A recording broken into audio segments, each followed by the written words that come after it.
గోవింద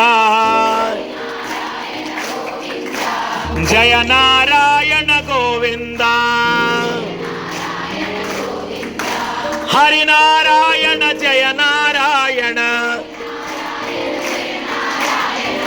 కన్నాం పిల్లల్ని వాళ్ళని పెంచడం మనం ఏదోటి డబ్బులు సంపాదించుకోవడం అని కాదు, ఏదో గోల్ పెట్టుకోండి, సాధించండి. ఏదో ఒక అనుకున్న నిర్ణయానికి కట్టుబడి ఆ నిర్ణయానికి ముందుకు తీసుకెళ్ళాలి అనేసి అనుకుంటే ఎందుకు చేయలేదు మీరు?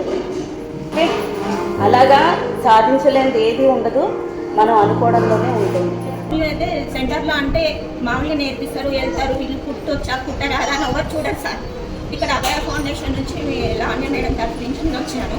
ఫస్ట్ మేడం నేర్పదా అంటున్నా, మీరు ఒకసారి వచ్చి చూడండి, మీకు సూదిలో దారం పెట్టారా అని వాళ్ళకు కూడా మంచిగా నేర్చుకొని పోయిన వాళ్ళు చాలామంది ఉన్నారు అని చెప్పింది మేడం. మేడంతో నమ్మకం మీద వచ్చాను సార్. చాలా బాగా నేర్పారు మేడం. రానివి కూడా ఇక్కడ ఇలా కుట్టాలి, అలా కుట్టాలి, టైంకి రావాలి, వందే మాత్రం, జనగణమన, చెప్పులు కూడా లైన్గా వీడు పెట్టడం నేర్పించారు. అక్కడ 10 మందికి చెప్పడం వల్ల మనకి సంతోషంగా ఉంటుంది.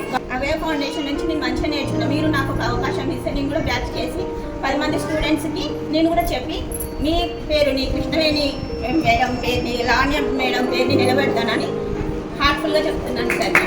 బ్యూటిషియన్కి వచ్చిన నేను ఓన్లీ ఇదే నేర్పుతారు అనుకున్నాను. నాకు ఇక్కడికి వచ్చినాక అబ్బాయి ఫౌండేషన్ గురించి తెలిసింది, ఎక్కడెక్కడ ఉందో అర్థమైంది. మనం ఎట్లుండాలి, ఒకరి మీద ఆధారపడద్దు, మనకి మనం టైం కేటాయించుకునే దాని గురించి కూడా చాలా తెలుసుకున్నాను. లైఫ్లో మనం ఎవరి మీద ఆధారపడద్దు, మనం ఎట్లా బ్రతకాలి అనే దాని గురించి చాలా బాగా అర్థమయ్యేటట్టు చెప్పండి సార్. వాళ్ళు మన మీద మనకి ఫోకస్ అనేది, మన మీద మనకి ఒక అవగాహన అనేది వచ్చే విధంగా ఇక్కడ తయారు చేస్తారని నాకు అర్థమైంది సార్.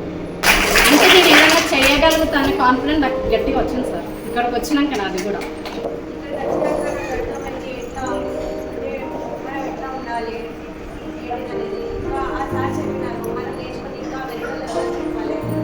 ఒకరిపైన నేను ఆధారపడకుండా నా భర్త పైన, నా తల్లిపైన నేను టైలరింగ్ నేర్చుకొని నేను నా సంపాదన నేను సంపాదించుకొని నేను నా కాళ్ళపైన నేను నిలబడాలని నేర్చుకోవడానికి వచ్చాను సార్. టైలరింగ్ ఇక్కడ వచ్చిన తర్వాత जनगण मंगलदायक जय हे भारत भाग्य विधाता, जय हे जय हे जय हे जय जय जय जय हे जय हिंद। जय बोलो भारत माता की।